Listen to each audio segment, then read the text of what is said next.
Is Tuchel under pressure? I think you're going to hear a lot of different versions now about how Lukaku ended up back at Chelsea.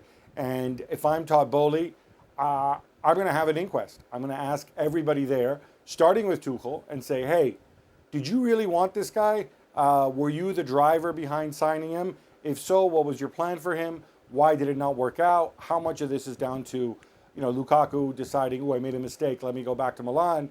And how much of this is down to the environment? Were there other people, other forces? Obviously, Marina Granovskaya and Bruce Buck are on their way out at the club. But, they do have, whether it's Director of Football Peter Cech, whether it's Scott McLaughlin, the Chief International Scout, somebody greenlit this signing.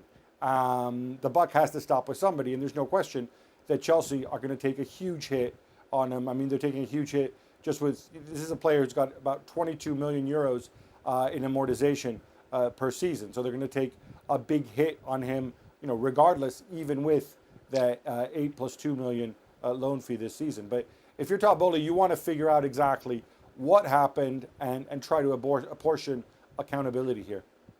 What do you think, Frank? Should Tuchel be taking some of the blame for this situation? Not 100% of it. I would say he's responsible for picking him up, of course, choosing him.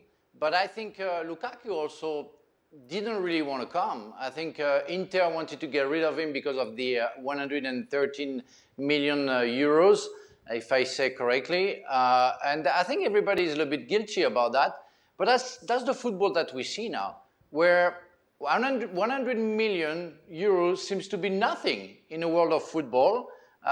It's like $100 for us, and you spend it, and if it doesn't work, it's okay, you get rid of it, and it's not really a problem. We see that with so many transfer fees. We see that with so many salaries for some players who don't perform, and it's like it's not a big deal. It is a big deal when you bet on somebody for 130 million, you give 22 million pounds per month on wage.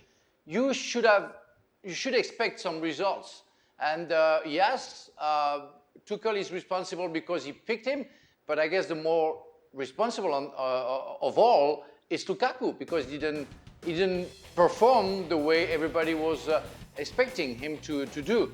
I'm sad for him because I think he's a great guy, he's a great player, but it wasn't a good season.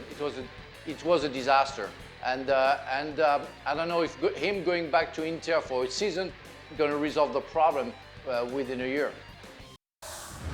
Thanks so much for watching ESPN on YouTube. And for more sports highlights and analysis, be sure to download the ESPN app. And for premium content and live streaming, subscribe to ESPN Plus.